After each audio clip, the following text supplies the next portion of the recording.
Welcome, everyone. I'm very happy to see all of you here today. We have a lot of students here, so thank you for being here. Despite the fact that you are probably receiving credit for your classes, I'm sure you also are excited to be here. Yeah, that's clear. That's clear. So thank you.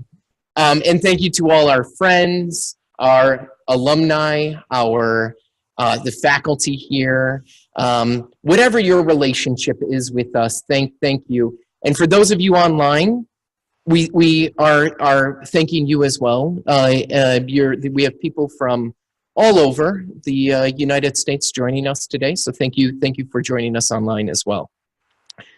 So 6 years ago was the inaugural LaTour Eichenwald Forum on Health Informatics and Information Management, Leadership and Innovation. And this forum, it began as a way to welcome healthcare leaders to the college and share their insights about their experiences regarding their paths and what they see as important to healthcare, which has been very relevant to us today as a profession, as a college, and largely just as a community. So Kathy LaTour and Shirley Eichenwald Mackey, they spent their careers at CSS advancing the profession of health information management through education, personal leadership, research, and collaboration.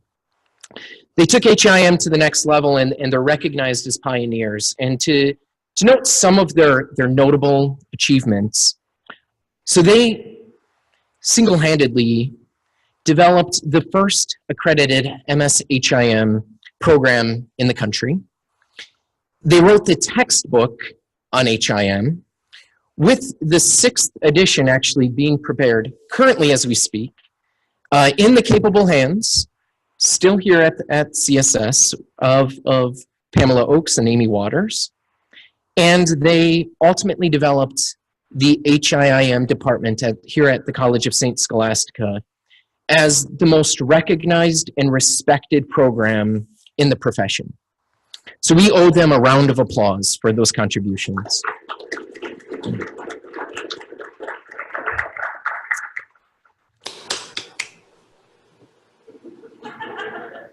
After all of that, they retired in 2012. Right. But in honor of their pioneering spirits, the college has established the LaTour Eichenwald Forum on HIM leadership and innovation.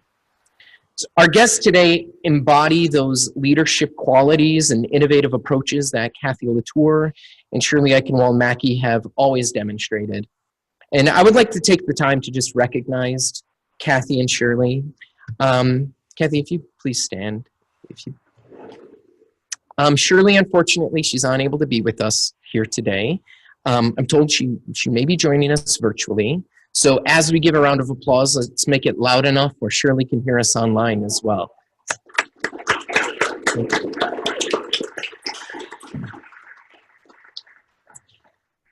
Today, I'm very happy to welcome Mr. John Strange and Dr. Michael Van Scoy to share their thoughts on recent changes and innovations in healthcare that have impacted northeastern Minnesota and the broader rural market.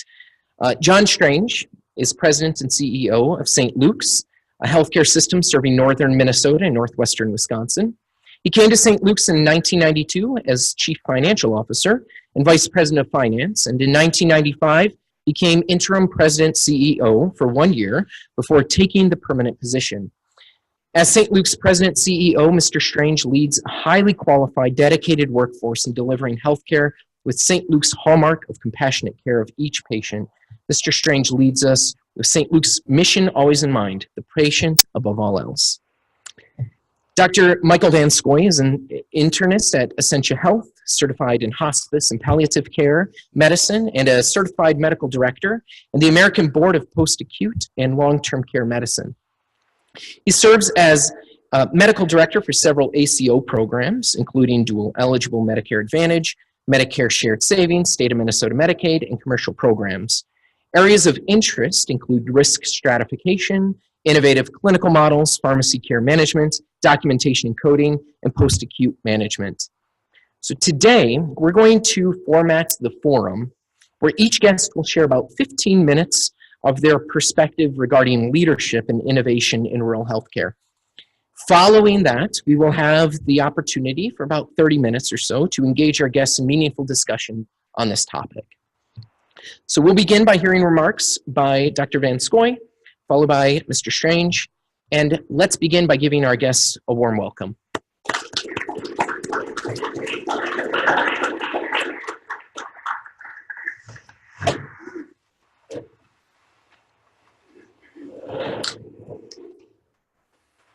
John asked, can you hear me okay? John asked me to test the crowd out every time. So if it doesn't go well for me, he may not stick around. Thank you, Kathy, LaTour, and Shirley. I hope you're listening. Just thank you for letting me be here, and thank you to Danny Fuller for using a 20-year-old photo of me. You know, for health information management people and data integrity, there's not much integrity in that photo anymore. But anyway, so for the students here, I really want you to stop and ask me a question afterwards. My feelings will be hurt if you're just here for your credit. Please, I'm going to stand right over there and field your questions. So we'd really like to talk to you. I'm going to go for 15 minutes. I'm going to go pretty fast, so hang on tight. I'm going to try to give you something useful for yourselves as you're planning your career. So I'm just talking about milestones in managing rural healthcare. I met John, actually, we were talking about this in 1993. I met Mr. Strange in 93, 25 years ago. And absolutely nothing has changed since then. And nothing will happen or nothing will change in your careers either. Okay, better? Better? Okay, great, thanks. So anyway, I know I'm in the homecoming venue of saints. And I know nobody is really as good as the saints of St. Scholastica. I'm in the sinner category myself. But I work at Essentia Health, and we do have a community-based mission. We're a not-for-profit. We are here to serve our community. And this is our big page. We are called to make a healthy difference in people's lives. And these are our 3 aspirational aims. And I'm mostly over here, health and vitality within our communities. And it has a lot to do with population health and affordability of healthcare. If you can't afford healthcare, you don't have access to healthcare, your outcomes are going to be a lot worse. So that's what gets me up in the morning, gets me going. And a lot of it has to do with you. Data analytics, documentation and coding, finding the patients that need your help. And I'm going to try to demonstrate that here real quick.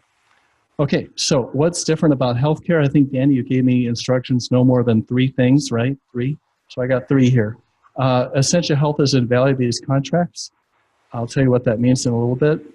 Once you get into value-based contracts, you go really deep into population health. You want to learn that. You want to master that. And then finally, you start asking yourself the question, well, what care models really matter more in the future? And what really are outdated care models that we need to leave behind? So a little bit more, value-based contracts. When you sign a contract with Medicare, or you sign this contract with the state of Minnesota Medicaid, a value-based contract will reward you if you do a good job. You will get more payment if your quality outcomes are good and if you're a good steward of your healthcare dollar. You will get punished if your quality outcomes are bad and if you are seen to be wasting resources. So that's what a value-based contract is, and we're deep into this. I'm going to show you some more about that. So once you get into these contracts, you say, okay, well, I need to understand my population better. The traditional clinical model is I'll sit in my clinic office and I'll wait for the next person to come see me. And then I'll just ask that person what's bothering them, and then I'll just sort of do the doctor thing, and then they'll go. But what we're talking about now is that, hey, wait a minute, let's look at 20,000 people. Who needs us today? Who may not know that they need us today, and how can we outreach to them and help them live healthier lives? Their quality of life will be better, and their cost of care will be better if we can avoid the 11th hour crisis. So that's what we're all about. So I'll give you a couple of examples. One is pre-diabetes with a little math involved. And then another one is just, what do we do in our Department of Care Management? And finally, care models. I'll give you a couple of examples of transitional care and telemedicine. Okay. So one thing you may not know about Essentia Health is that we are one of 3 a level 3 NCQA certified ACOs in the country. The other one is Health Partners down in St. Paul, and they're a leader in ACO. So we're a little, just a little northern Midwestern healthcare system in Hokey Pokey Duluth, but we do know a little bit about accountable care organizations, and we try hard. Every 2 years we get recertified, and so this is what we can tell people is, this is how we show that we kind of know what we're doing. Here are some of our contracts that we have. Medicare Shared Savings, Essentia Care, which is the Medicare Advantage, MSHO, which is the dual eligible, Medicaid. Right down the line, we have about 180,000 people that come to see us for their health care that are in value-based contracts.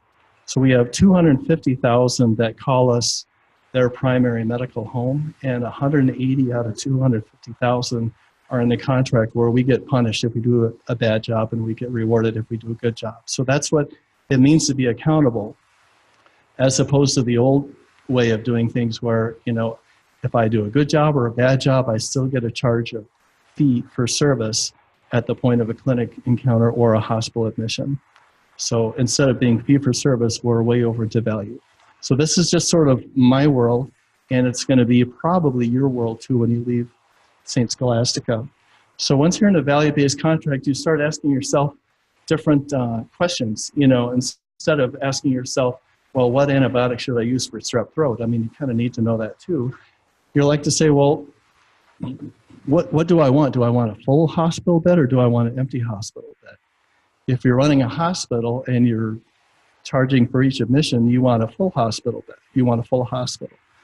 But if your contracts are rewarding you over the total cost of care, TCOC, total cost of care, then you're like, well, I can understand occupying a hospital bed for somebody who had, who's got sepsis or who had a stroke and needs the bed. But I would really not like to just fill up the hospital with preventable admissions. Elder, frail, falling. No, we should try to prevent that. So in a way, you start thinking in an opposite way. You don't necessarily want your hospital full. We're building a new hospital. I don't know if you heard about Vision Northland, but we're intentionally building that smaller than the St. Mary's Medical Center here because they're telling people like me, we want you to do a better job in decreasing hospitalizations. So for you as students, starting to think, how can I be part of the team in terms of identifying opportunities to do a better job that way? So how important is it to medication adherence? I write a prescription for asthma inhaler, and the person leaves my office, and I don't think about it anymore. I've done my job. Well, wait a minute. I know that 40% of people don't pick up their asthma medications, and about 80% of people don't take their asthma inhaler the way they should. Sometimes you might as well just spray it in the living room and just sort of, walk through it in the rain. You know what I mean? It's just like terrible. So now that I'm responsible for how that person does, I want to know that they're taking it. I want to know their adherence. I want to look at the pharmacy claims, and I want to know what the asthma control test is for that person and who doesn't have an asthma control test that's over 20. Because I want to know that now because I'm accountable for the next hospital stay. So you're really flipping the way you think. How important are vaccinations? We just had somebody I know out in North Dakota, one of our patients, was hospitalized for 2 weeks in the ICU on a ventilator. They had congestive heart failure and emphysema. And I looked through the vaccination record, they hadn't had a pneumococcal vaccine. Well, until everybody's fully vaccinated, that is a potentially preventable hospital stay. So where are your gaps in care with vaccinations? Okay, I think I need to speed up. So I think you get the idea. How do you define, measure, and report variations of best practice? If you've got 100 people and not 100 people with CHF are getting best practice for CHF, you want to know which ones aren't, how to outreach them, and how to intervene so that everybody is getting best practice. Okay, good.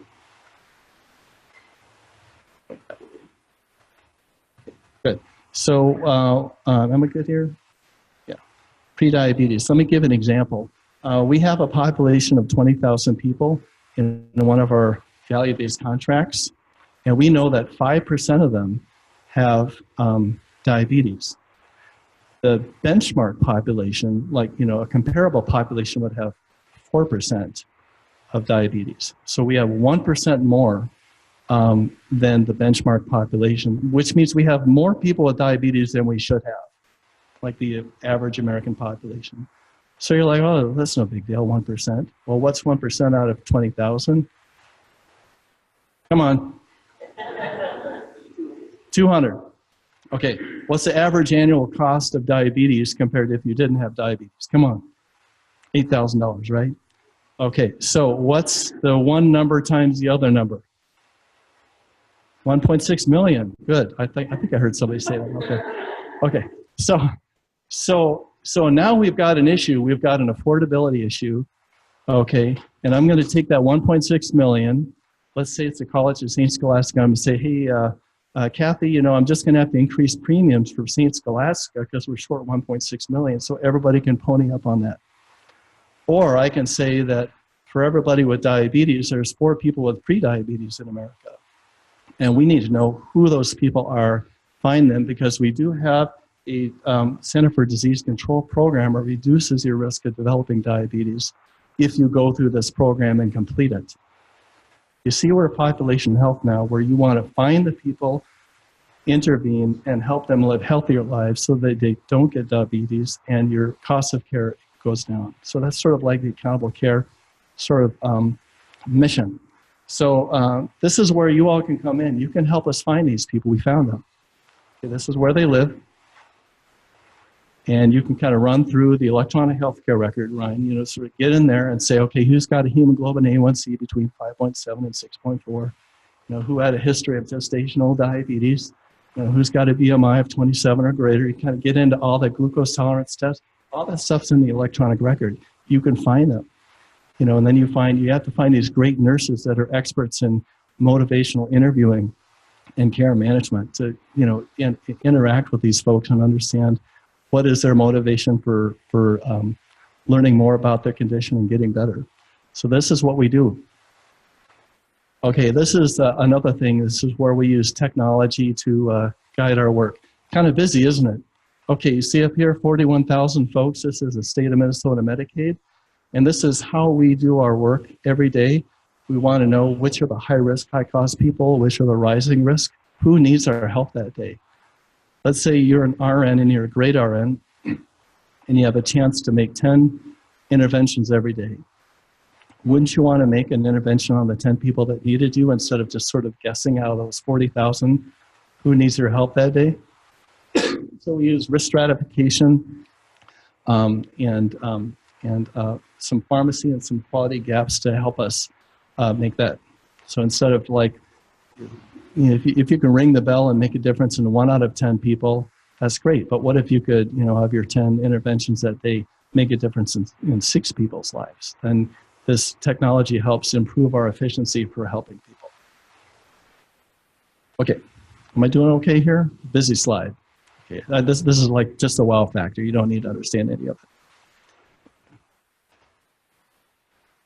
Okay, so care models. How, you know, John and I were just talking about this. You know, how relevant are we for the future? You know, both John and I will tell you, neither one of us think that we're being very relevant for the future needs.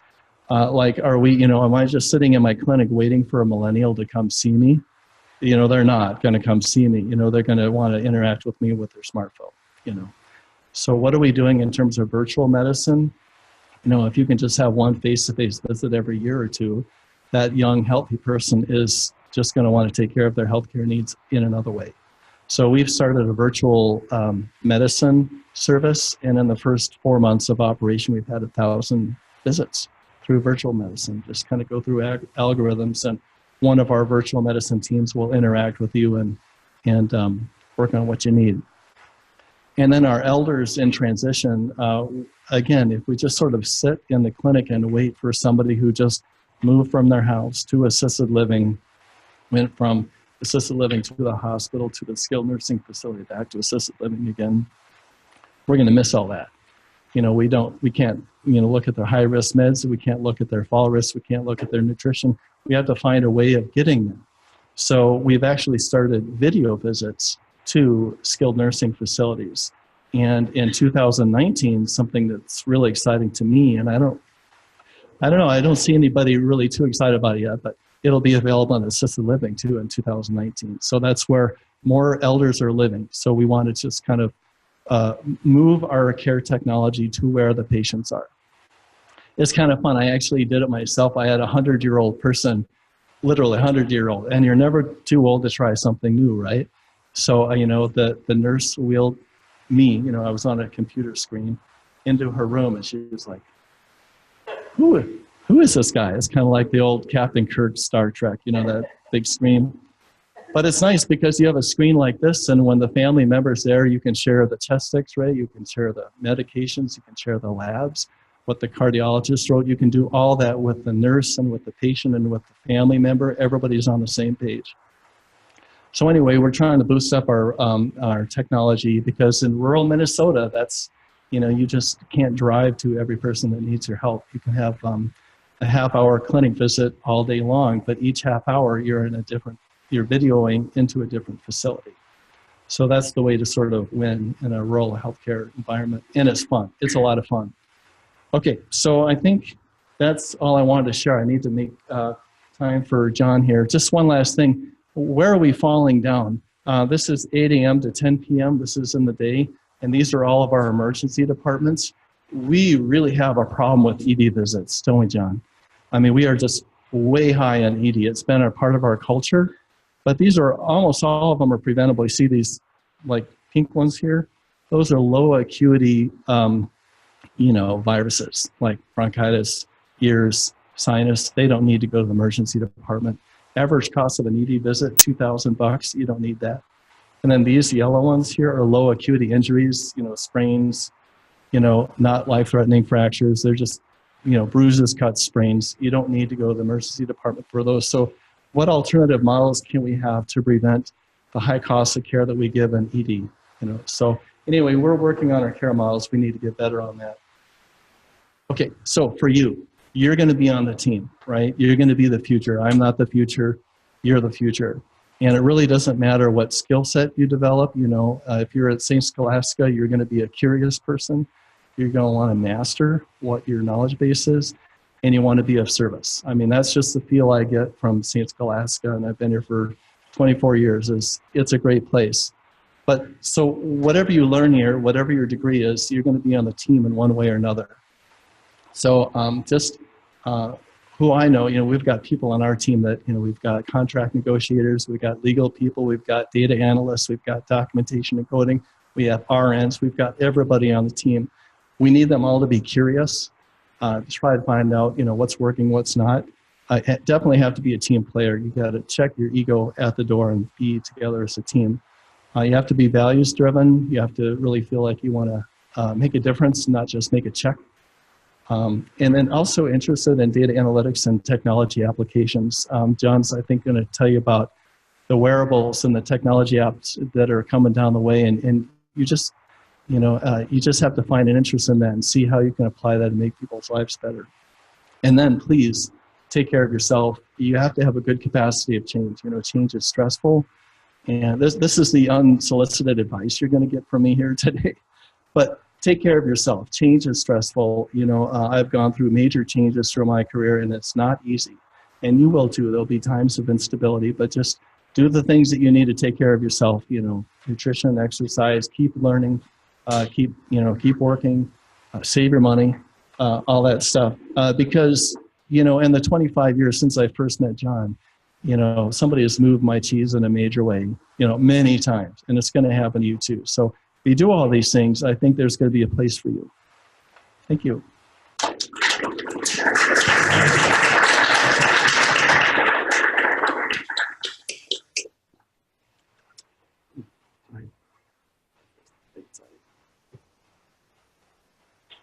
Well, first thing I'm going to do is confess that I didn't know there was instructions, and so I didn't follow them. So we'll get that. The second thing I'm going to tell you is I'm going to start my timer because I have a tendency to get long-winded because I'm really excited about this topic.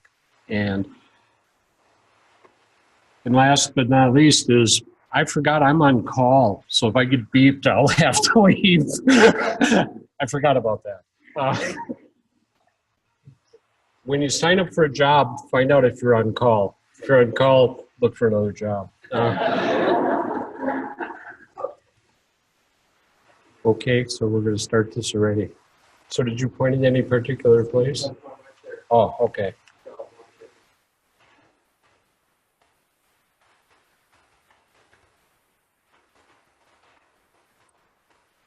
I'm going to hit this. What I got. Okay. It's 3. Okay, you're talking to the guy that had 6 Palm Pilots in a row. I am the guy that IT brings new things to and says, see how long it takes you to break this. And so I'm major disaster. Should be working now. Should be working now. Okay, thank you. Virtual system growth. We've been working on a number of virtual systems within St. Luke's. And part of the process, we're taking a little different approach than Essentia, but ultimately trying to take care of the patients. We've set up a virtual pharmacy. A lot of these facilities like Cook and Mercy and Community Memorial do not have pharmacists at night and weekends. So they run their pharmacy orders through St. Luke's electronically, and our pharmacists approve the orders and review the patient's medical records. So we're moving things virtually across and between institutions.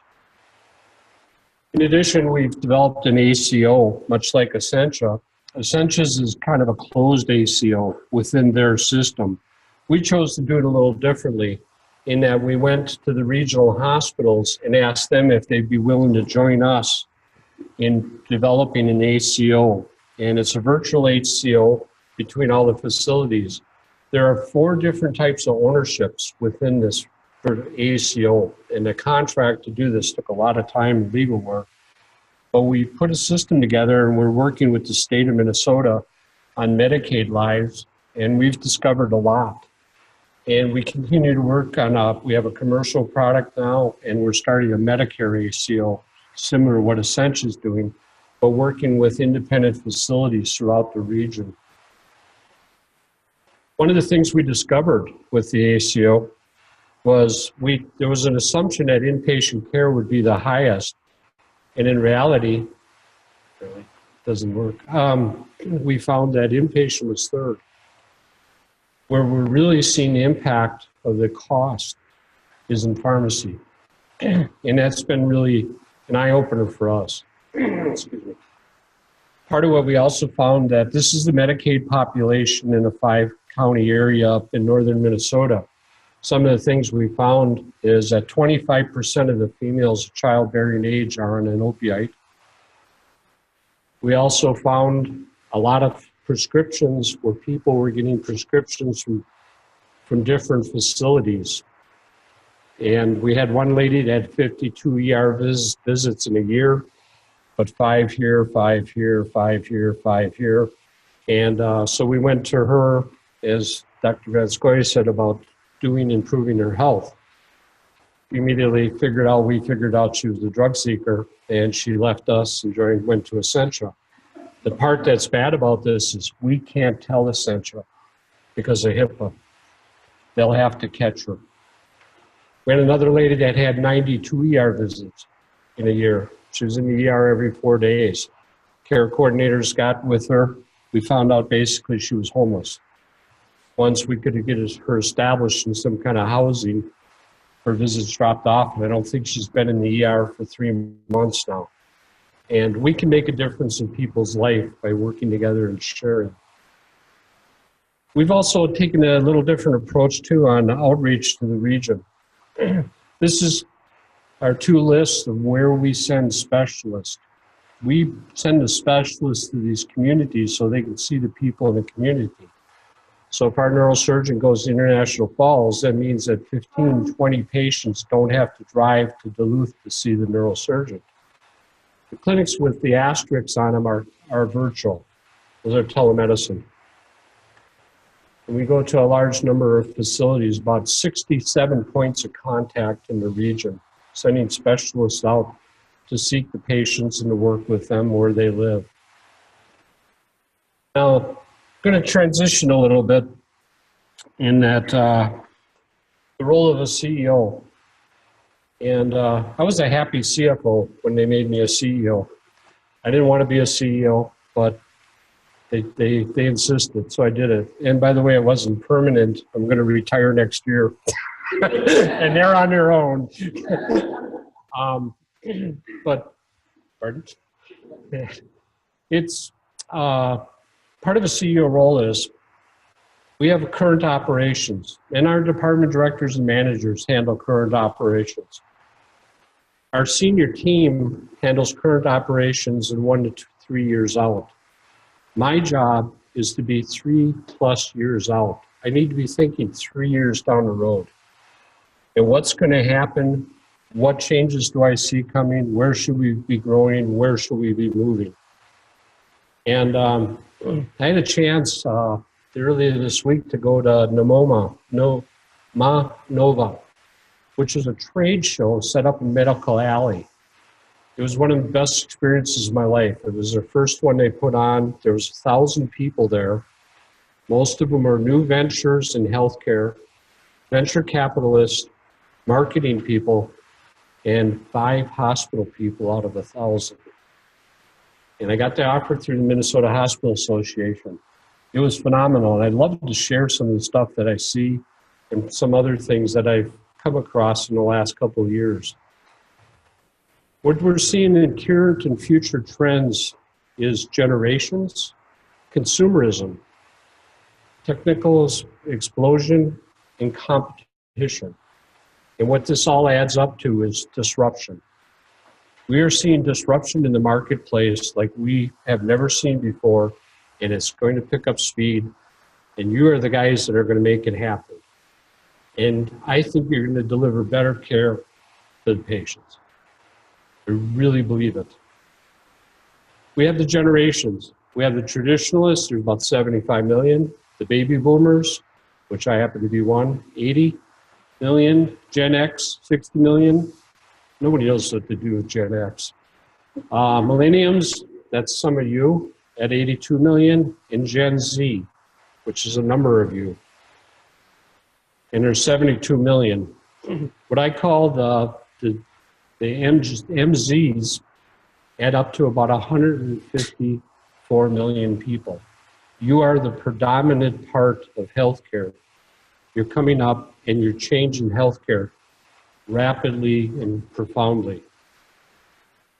So I kind of figured out what happens with the generations. Well, the traditionalist is the doc is always right. They never question their physician. Then the baby boomers, we think, oh, my doctor will see me. Gen X's, I just don't know what to do with Gen X's. They just don't fit anywhere, but I guess I will go. Guess they'll go to the doctor. The millenniums, a doctor is in. Physician-patient loyalty is changing rapidly. A large number of these people do not have primary care physicians. 51% of millennials said they'd rather go to urgent care than make an appointment with their doc. And what really struck me as interesting is I watched the banking industry. I have some slides in here on the banking industry. The banking industry has seen the impact of millennials. And 77% of millennials have said they'd rather have dental work than talk to a banker. So I have a question for you guys. How many of you have been to the bank in the last year? Wow, student loans, huh? Okay. How many of you have a bank account? How many of you actually use it to pay bills or use PayPal or others? Most of you. Okay. Banking industry is about 15 years ahead of us in the impact that they're seeing. And it's profound. The speed of change. It's just moving incredibly fast. Things are changing. If you don't think they're changing, how many of you have an iPhone? You know an iPhone is 11 years old. It was introduced in June 29th, 2007. Okay, how many of you have used a paper map? Okay, here's the real test. How many of you got it folded back up and in the glove compartment? No hands. Okay, that's about right. I asked med students at med school about that, and half of them lied and said they got it back in the glove compartment. Before the iPhone came out, you could go in any gas station and buy a paper map.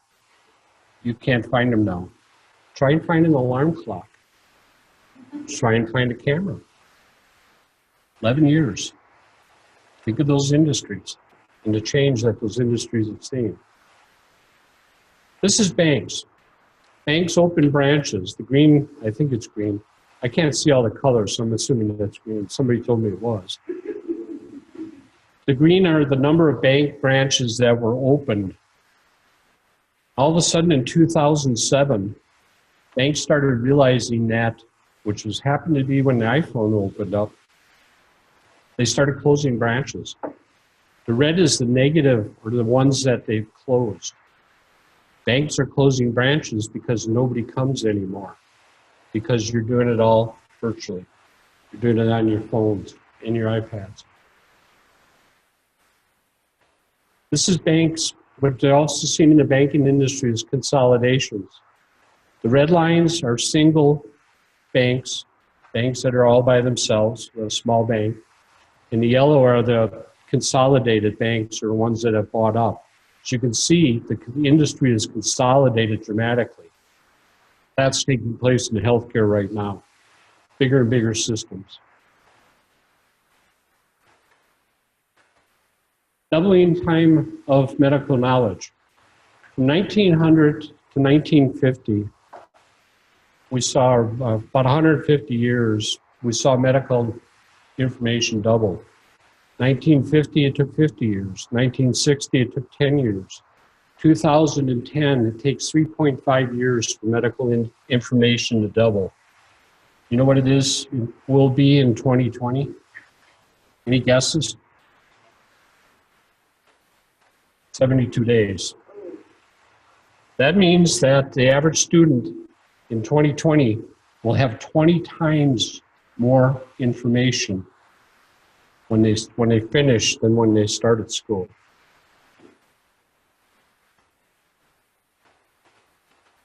My friends, Amazon. I love Amazon. I don't use it, but they are going into healthcare. And it's pretty amazing to think what happens when Amazon enters into healthcare. That's Best Buy. What happens? Well, in June, Amazon bought PillPack. PillPack is a company that puts your pills in blister packs and sends them to you. What that gave Amazon is a pharmacy license in all 50 states. Amazon is currently working on getting a wholesale license in all those states. They are also working on developing a manufacturing license. What's going to happen is Amazon's going to be able to buy pills, rebrand them, and sell them much cheaper than most places can get it. They're going to, and they have a distribution system next to none. I mean, their ability to distribute is huge. They also bought Whole Foods. Whole Foods was in a process of developing clinics and pharmacies. With Amazon, whoops, almost out of time already. Oh well, we'll speed this up. Well, technical took 2 minutes. Okay. They're going to have a presence as well as being a virtual system where you can order your pharmaceuticals. Deutsche Bank did a study and they found that 85% of users would be willing to buy drugs from Amazon. They have clinics for their employees. I think they're practicing because they have figured out who writes the prescriptions. If you want to close the market, that's what you do. And Amazon is already close to having all the infrastructure with the license they need to really take on CVS and Walgreens. Apple. Apple has hired 40 people in its healthcare team in the past 3 months, nurses, physicians, and care coordinators. Mr. Eckhart, who was COO of the Fairview Health System, left Fairview to go to Apple. He was known for setting up clinics and the hospitals. And they've established clinics for their employees, and the new Apple Watch is a medical device. You can do your EKG on it. In fact, one of our employees was woken up in the middle of the night and told that she had a heart condition, went in and ended up in the hospital because her Apple Watch alerted her. One of the things that I've seen too in the last, at the convention was the changes we're going to see in primary care. There's a firm called Teladoc. You might have heard of it. It's an app. It's 4 clicks, and you give your history. Within 2 to 7 minutes, you will be online with a physician from your state. It's $15 a month, $40 for a visit. They have 40 million members already. And there's another one called Med1. They're a company that's setting up urgent cares. And they set them up next to employers. And employees have membership in them. They have lobbies and facilities that are just unbelievably plush. But they said nobody uses them because they're so fast. And they have 1,000 employers that have signed up with them already. The biggest medical clinic in the United States, or physician owners, is United Health, an insurance company. They have 47,000 physicians already that they have purchased. We're seeing changes coming at us. At the show I was at, there was a gentleman, I had dinner with him. He's from Israel. He's living in London. He was working on a machine to look for malaria and to diagnose malaria, but it didn't work. But what they found out is it would do a CBC and counted up all the cells, and now they're going to use it, and they're in FDA testing right now with this machine, and it uses no chemicals. You don't have to send a specimen in, and it'll be priced for physicians' office and pharmacies. And they're going to be able to take that business away from the labs. They're going to take that business out of physicians' offices in some cases. They have a machine now that's set up for eyes to investigate or takes a picture of the inside of your eye, looking for retinal distortion or changes. It sends that information to an artificial intelligence, which compares it to millions of pictures, comes up with a diagnosis and sends it to you. There are no providers involved in this. It's all electronic. These are the changes that are coming at you. I talked about Amazon at the med school. It was really interesting. One of the med students followed me in the hallway and she said, okay, Amazon's got all my medical data. Is there a HIPAA requirement there? And I didn't know. I have no idea. So you guys are an HIM. You got to tell me if HIPAA will apply to Amazon, to all these other companies that are out there. What are we going to do as that medical information starts to spread? Google's getting involved. Think about this. 30% of the data in the world is produced in the medical field, and Google can't hang an ad on it. 30%. You don't think they're interested in what's going on? We're 20% of the GDP. That's a big market for industry to look at. And I think we're going to see some huge changes coming at us quickly. One of the things we started at Luke's a number of years ago, we started urgent cares. And I took a lot of heat from physicians. And then we started a virtual urgent care, which you can use. That was not popular. We started Q cares, which was not popular. I almost got lynched in the med staff lounge the other week. But I'm pretty fast for a fat old guy. And I got out of there. But I told them, I said, you guys are going to be facing people who are technology savvy. I mean, you guys are natives. You grew up on this stuff. You're going to go online, you're going to order or talk to your doc, get your prescription. That doc's going to work for Amazon, and 2 hours later, the drone will be outside your door with your medication that they provided. And I think Amazon can do it. I bet you they can do it in less than 5 years.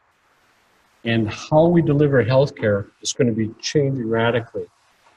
We had Dr. Kaufman I was at the Minnesota Hospital Association board retreat. He came in and talked about disruption in healthcare and what's going on. And when he finished, the members of the board said, well, how are we going to fight this? And I stood up and said, why are we going to fight this? Why don't we embrace it? I got parts of my region where we can't get care providers. People can't get to the doctor because they don't have transportation. Why don't we take care of them? We should embrace this and take care of our people. It wasn't popular. In fact, my buddy kept backing up further and further, looking at him like, hey, get over here. But your world is going to be phenomenal. The ability to move data, the ability to gather data, the ability to share is going to be so phenomenal. But competition change is going to come at lightning speed, and it's going to come out of places you never thought it would. And that's going to make life interesting and challenging. And I wish you well.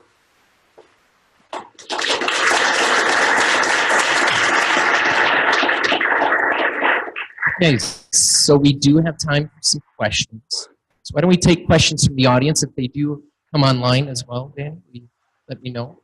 So if you have a question, raise your hand and I'll bring the mic over to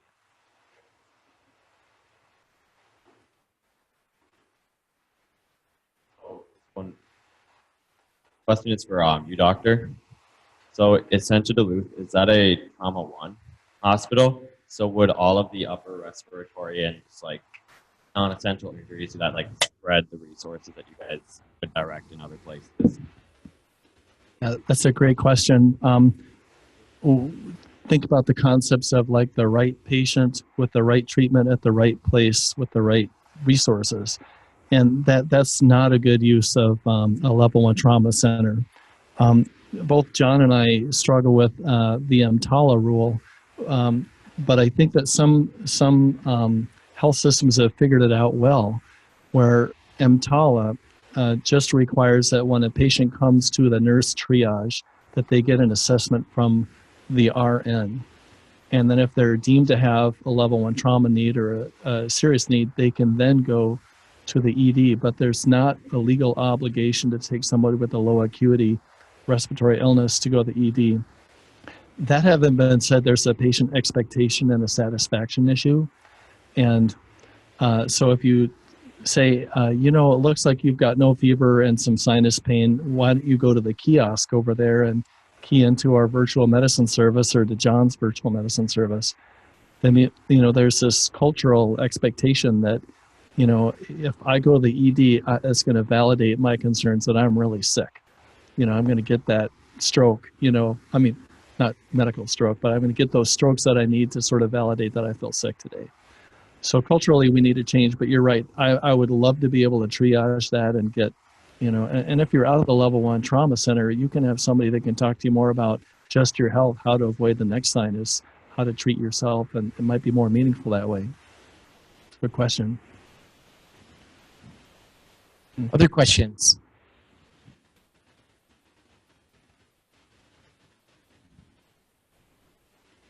If you're online, you can feel free to just type in your questions.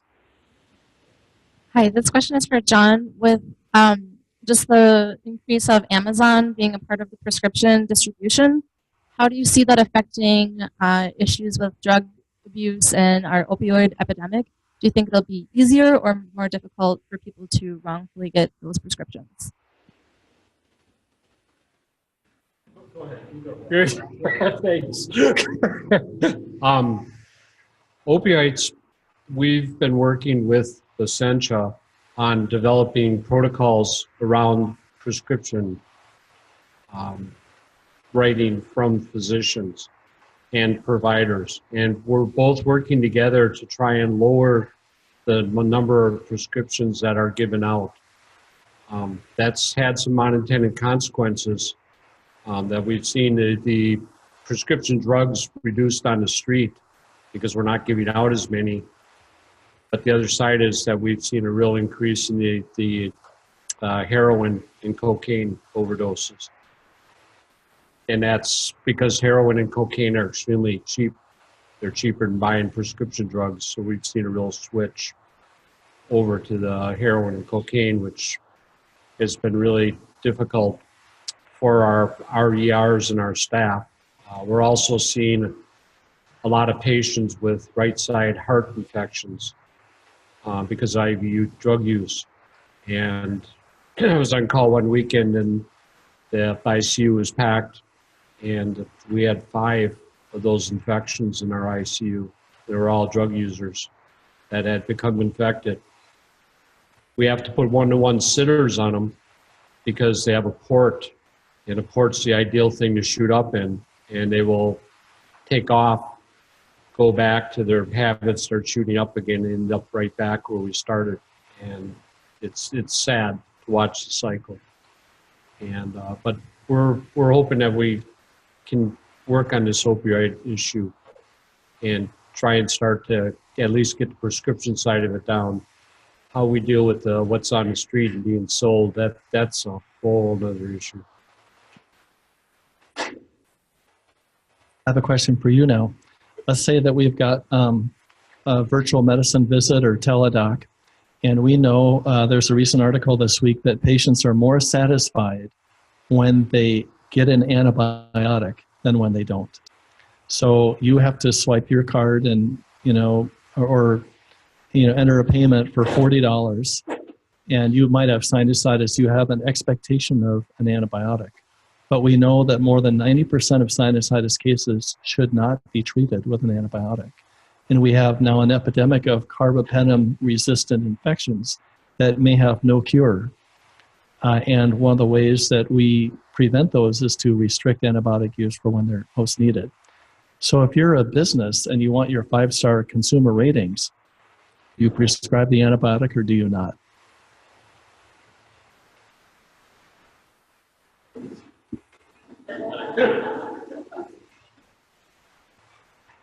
So would there be any way you could just like morally give them like a placebo then legally? Yeah, right now, as medical students, we're in medical school, and as physicians, it's not considered ethical to give a placebo and not tell somebody that it's a placebo. We have to identify it that it's a placebo. Right. Yeah, you got it. Yeah, I hear you. Can't do it unless they sign up for a clinical controlled trial, and then they know they may get a placebo. Good question. The need for education on the medical side is huge. The assumption that an antibiotic will cure everything is leading to the drug-resistant illnesses that we're seeing more and more of. And the research isn't moving fast enough, though there's some indication that now that there's a whole new level of antibiotics that are opening up that will be produced that'll be more effective. The problem you have with that, though, is if they start writing all the prescriptions again, we'll be right back where we started with the antibiotics becoming less and less successful. And it's also, when you think about the level of pollution that we're putting into our waters through passing through people into our waters and our natural resources, that's something that people don't talk a lot about, but it's becoming a bigger and bigger issue. So we really need to think about how do we educate people to realize that an antibiotic is not the answer to everything. And we need to do other things besides that. Time for one more question. It looks like it's going to be coming from someone online. This is a question from Kevin for Dr. Scoy. He says, for HIIM majors, how could we contribute to address the rural health issue? And what would be a great use of data analytics that pertains to the value-based concept? That's a great question, Kevin. Thank you. I see, first of all, data analysts, there's a great job market for that right now. Wouldn't you say, John? That's the hot spot right now. Health information scholars and graduates and data analysts would be able to do patient risk stratification. So identify those patients and what needs they may have through data mining. And that would, point our resources to make meaningful interventions for them. You can also look at gaps in care. Who doesn't have their asthma well controlled? Who hasn't had their vascular disease addressed this year? We have, you can cross-match best practices against what a patient has received, and anytime there's a gap, you want to fill in those gaps and complete their care. So, the traditional clinician just sort of sits and waits for something to come to them. The data analyst will mine the data and find the opportunities and direct us clinicians where to go to make a difference. So we definitely need that. I think I was at a conference back in January, listened to Johns Hopkins. They have a Medicare ACO. They have 6 data analysts just dedicated to their Medicare ACO. And we have one, I think, and our Medicare ACO is 27,000 people. And that's out of a total of 180,000 people. So there's a great need. Yeah. We're finding that data analysis is absolutely huge, and the ability to deal with data should be taught in all professions. Because one of the things you're seeing with data, there's 5 decabytes of healthcare data right now, and they figure that it's going to be 50 decabytes of healthcare data by 2020. And we've got all this data, but we don't do anything with it. And that's what's really frustrating. I'm an old accountant, and I just love the data. Don't have any time to work on it. But we were working on some things at Wilderness Health. And what we found is we started running out, comparing ourselves, this region, to the rest of the state for Medicaid patients. And one of the things we found that a child in St. Louis County, or our region, has twice the chance of living with drug-affected parents than the rest of the state. And we found that children in our county have more chance of living with parents that have been incarcerated or have active drug habits, or have been taken out of the home and returned. And we've got some huge problems up here with our children, and that's our future. And we need to address it. And analysts do that.